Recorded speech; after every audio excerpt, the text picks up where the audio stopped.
शिवाजी महाराजांची समाधीचा जीर्णोद्धार करणारे आणि त्यांच्या पवाडा रचणारे आद्य महात्मा विश्ववंद्य महात्मा ज्योतिराव फुले, महात्मा ज्योतिराव फुले यांची शिकवण प्रत्यक्षात उतरवणारे छत्रपतींचे वारसदार कोल्हापूरचे राजर्षी शाहू महाराज, राजर्षी शाहू महाराजांचा संदेश अखिल भारतात पोहोचविणारे घटनाकार डॉक्टर विश्वरत्न डॉक्टर बाबासाहेब आंबेडकर, भाऊसाहेब पंजाबराव देशमुख, तुकडोजी महाराज, गाडगे महाराज या सगळ्या बहुजनोद्धारक, देशोद्धारक, राष्ट्रोद्धारक खऱ्या महापुरुषांना प्रथम मी वंदन करतो. आणि या आश्रमाचे आदरणीय शुकदास महाराज, उपस्थित बंधू आणि भगिनींनो, व्याख्यानाच्या सुरुवातीला मला एक गोष्ट आपल्याला सांगायची आहे. मी थोडं वेगळ्या वातावरणात आहे, आपणही वेगळ्या वातावरणात आहात. हा वक्ता थोडा वेगळा आहे. तसा आश्रमात मी जातच नाही, पण माझ्या कार्यकर्त्यांनी सांगितलं की हा आश्रम तसा नाही, हा खऱ्या खुऱ्या रंजल्या गांजल्यांचा आश्रम आहे. म्हणून मी आलो आणि ह्या वर्तमानपत्रावरना मी भीक घालत नाही. टीव्ही, दूरदर्शन याला काही भीक घालत नाही. माझी पुस्तकं आहेत, 13 पुस्तकं आहेत आणि मी या परंपरेतल्या वेगळ्या परंपरेतला आहे. म्हणून मी जे बोलणार आहे त्यावर तुम्ही विश्वास ठेवू नका, तुम्ही विचार करा. तुम्ही विश्वास ठेवावा असा माझा आग्रह नाही, तुम्ही विचार करावा. कारण आपल्या देशात विचार करायला बंदी आहे. ब्रह्मवाक्य प्रमाणम, वेदवाक्य प्रमाणम, देववाक्य प्रमाणम, ईश्वर बोलून गेला असंच सगळं आहे, विचार करीतच नाही. एक गोष्ट तुम्हाला सांगतो.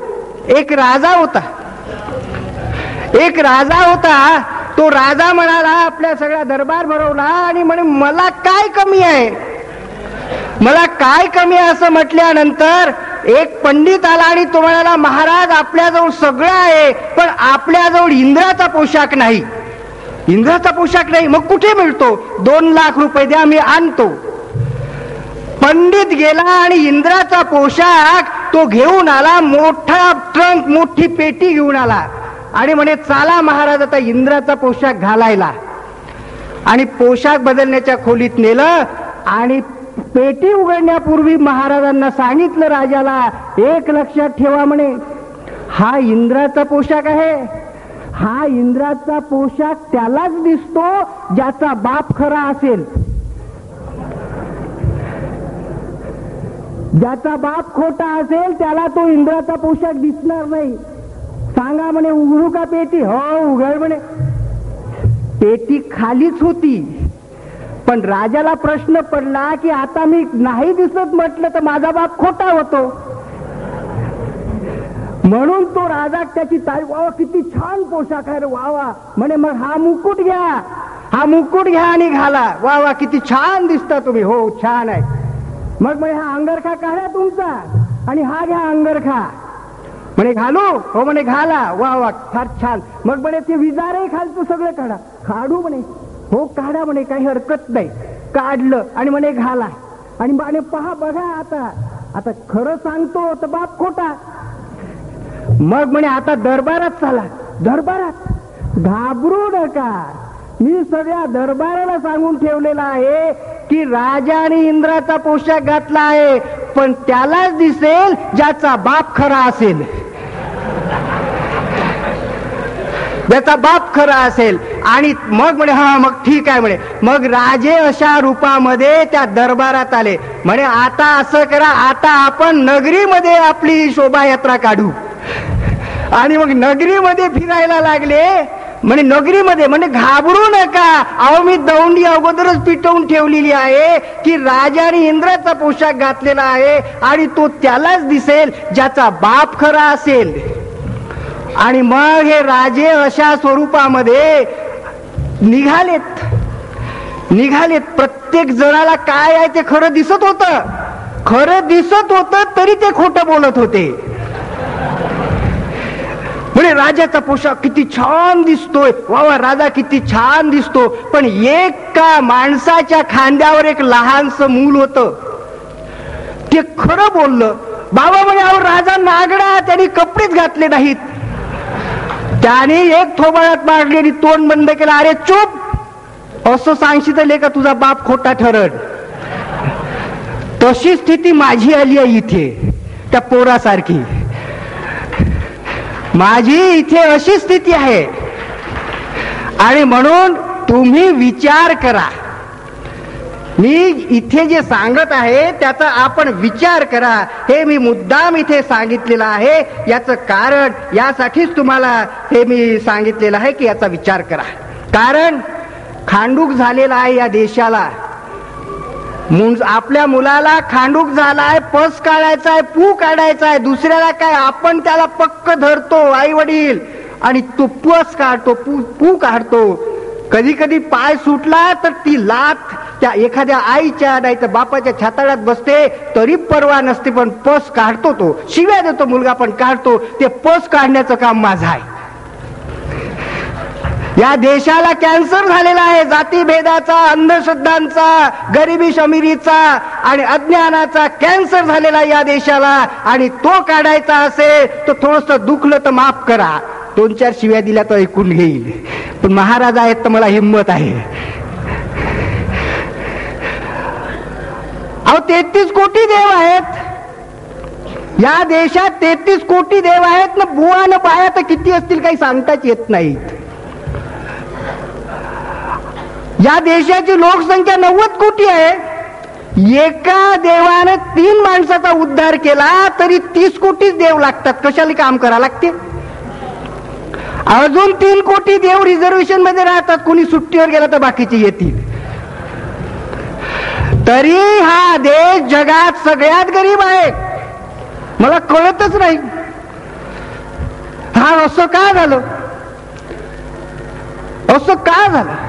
अहो साधू पुरुष महात्मा ज्यांना कुठलं अमेरिकेतलं दिसतं, कुठलं रशियातलं दिसतं, चंद्रावरचं दिसतं, बंदरावरचं दिसतं, सगळं दिसतं. या सगळ्या महापुरुषांना सत्पुरुषांना त्या मुंबईत बॉम्ब ठेवले ते कसे नाही दिसले हो? कुणालाच कसे नाही दिसले? कुठे नेता तुम्ही देश? ही देशभक्ती आहे की देवभक्ती आहे की देशद्रोह आहे? हा देश नेणार कुठे आहात तुम्ही? आम्हाला याचं उत्तर पाहिजे आहे. आणि म्हणून तुकारामाने म्हटलंय, जे का रंजले गांजले त्यासी म्हणे जो आपुले, तोची साधू ओळखावा देव तेथीची जाणावा. मी म्हणून इथे आलो या आश्रमात. रंजल्या गांजल्यांचा इथे कैवार होतो म्हणून आलो. नाही तर आज जे का न रंजले गांजले तेथे जे त्याचे म्हणे जो आपुले, तोची साधू ओळखावा आणि साधू तेथेची जावा. असा हा देश आहे. आणि त्यासाठी आम्हाला या देशामधल्या ज्या प्रवृत्ती आहेत, या देशामध्ये 2 प्रवाह आहेत. या देशामधला आदिवासी जो आहे तो कुणबी, तेलीबाई वगैरे बहुजन समाज आहे. मी माझी जात पहिलं सांगून देतो, मी कुणबी मराठा आहे. नाही तर म्हणाल असं बोलते लेखाचा महार्थ नसन पहिला, नाही तर बौद्ध असन. नाही, मी कुणबी मराठा आहे. आणि आम्ही या देशातले मूळचे रहिवासी आहोत. तो इतिहास तुम्हाला सांगितला पाहिजे. हिंदू शब्द म्हणता तुम्ही, हिंदू शब्दाचा अर्थ काय होतो? इतिहासाचा 30 वर्ष झाले प्रोफेसर आहे आणि मला एवढे पुरस्कार आहेत, ते सोडा मेरिटमध्ये येणं वगैरे, पण या महाराष्ट्रातही खूप उच्च लोकांनी मला खूप पुरस्कार दिलेत, तेवढे कुणाला मिळाले नसतील. या महाराष्ट्रातल्या उच्च लोकांनी एवढे पुरस्कार दिलेत मला की तेवढे फार थोड्यांच्या नशिबात आहे. या महाराष्ट्रातल्या उच्च लोकांनी मला एवढ्या शिव्या दिल्यात की तेवढ्या कोणालाच दिल्या नसतील.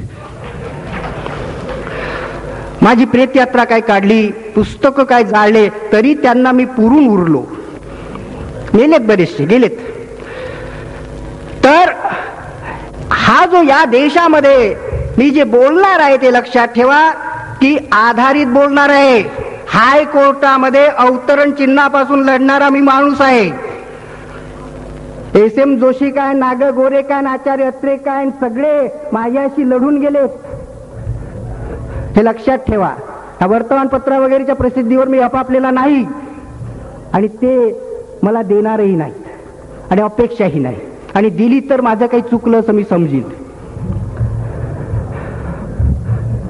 कारण ती आमची नाहीत, या बहुजनांची नाहीत, रंजल्या गांजल्यांची नाहीत. या देशातला मूळ रहिवासी जो आहे 85% आहे, 80 कोटी आहे या देशातला, त्यांची ती नाहीत. हिंदू शब्दाचं सांगतो. हा हिंदू शब्द कसा आला? कोणाला सांगता हिंदू? अरे आम्ही हिंदू आहोत या देशातले मूळचे. हिंदू हा शब्द सिंधू शब्दातून आला. वेदामध्ये हिंदू शब्द नाही, तो झेंडावस्थामध्ये प्राचीन शब्द आहे हिंदू, परंतु इराणी तो ग्रीक तिथून आलाय. सिंधू नदीला ते हिंदच म्हणत, त्याच्यातून हिंदू आला. सिंधू प्रदेशात राहणारा तो हिंदू. हा काही धर्म नव्हे, हा काही धर्म नव्हे. हिंदू काही धर्म नाही, तो एका अर्थानं धर्म आहे की त्या प्रदेशात जो कोणी राहत असेल तो इंडियन, तो हिंदू. मग तो इंडियन ख्रिश्चन असेल, इंडियन मुस्लिम असेल किंवा इंडियन वैदिक धर्माचा असेल, असा हिंदू शब्द आला. हिंदू शब्द हा काही धर्म नव्हे. हिंदू म्हणजे भारतीय. परंतु मूळचा ज्याला आज हिंदू म्हणतो आम्ही, तो वैदिक धर्म आहे. तो वैदिक धर्म आहे ज्याच्यामध्ये सगळे भेद सांगितलेले आहे. मराठा आहे, कुणब्या आहे, तेल्या माया आहे, तू नीच आहेस, आम्ही श्रेष्ठ आहोत, तू आमच्या पायाचं तीर्थ पी, असं सांगणारा तो वैदिक धर्म आहे. म्हणून तुकारामाने म्हटलं, अरे वेदांचा तो अर्थ आम्हासची ठावा, इतरांनी व्हावा भार माथा गध्यासारखा. माझा शब्द गध्यासारखा. हा हिंदू शब्द. आणि म्हणून हा वैदिक धर्म, हा 4 वेदातला जो धर्म आहे, हा वैदिक धर्म इथल्या आर्यांचा धर्म आहे, जे आक्रमक आहेत. आणि तो आर्य कोण? तर आज या देशामध्ये 2च वर्ण आहेत. माफ करा, मी स्पष्ट बोलतो, ब्राह्मण आणि शूद्र. क्षत्रिय आणि वैश्य नाहीत असं समजतात ते, मराठे वगैरे शूद्र मानतात ते. आणि म्हणून हिंदू धर्म जे आज वैदिक धर्म म्हणतात, तो ब्राह्मणांचा धर्म आहे. आणि पुण्यामध्ये चॅलेंजनी 1 लाखाच्या सभेत मी सांगितलं की या देशातले ब्राह्मण हे हिंदू नाहीत आणि ते रामाची पूजा करीत नाहीत, कारण राम त्यांचा देव नाही, कारण राम हा वैदिक देव नाही. त्यांच्या घरचे सगळे धर्मविधी वेदाप्रमाणे होतात. आणि जे करत नसतील ते त्यांना माहित नाही, ते अडाणी आहेत म्हणून करत असतील. हे लक्षात ठेवा. हा वैदिक धर्म जो आहे, हा वैदिक धर्म हा ब्राह्मणांचा धर्म आहे. तो चालत नव्हता म्हणून त्यांनी आपल्या धर्माला हिंदू धर्म नाव दिलं. अहो, शिवाजी महाराज पराक्रमी होते म्हणून कोणी आपल्या पोराला शिवाजी नाव देतो आणि तू उंदराने घाबरते. पराक्रमी माणसाची नावं देतो आपण, तसे यांनी हिंदू हे नाव देऊन दिलं. परंतु मूळचा ज्याला हिंदू करता तुम्ही, तो हिंदू धर्म मूळचा हा वैदिक धर्म आहे. अहो, या देशातल्या प्रोफेसरांना शिकलेल्यांना माहिती नाही की तुमच्या धर्माचे धर्मग्रंथ कोणते. हिंदू म्हणता, तुमच्या धर्माचे धर्मग्रंथ नाही साहेब. इस्लाम धर्माचा कुराण सांगतो,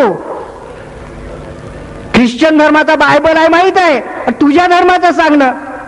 मग कोणी म्हणतील महाभारत आहे, कोणी म्हणतील रामायण आहे, पण त्याला वेद माहित नाही. वेद म्हटलं तर 4 वेद क्रमानं सांगता येत नाहीत. आणि मी म्हणते गर्व से कहो हिंदू है. कसला गर्व से कहो? अहो, मुसलमान एकदा मुसलमान झाला की सगळे एका ताटात जेवतात.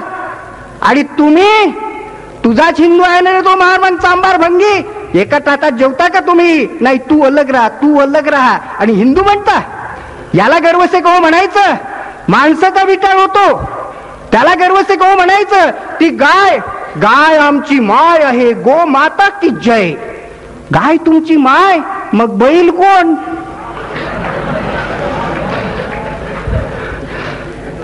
आणि म्हैस, बकरी, कोंबडी, ठीक आहे, गाय तुमची माय, तिच्यामध्ये 33 कोटी देव, तिच्यामध्ये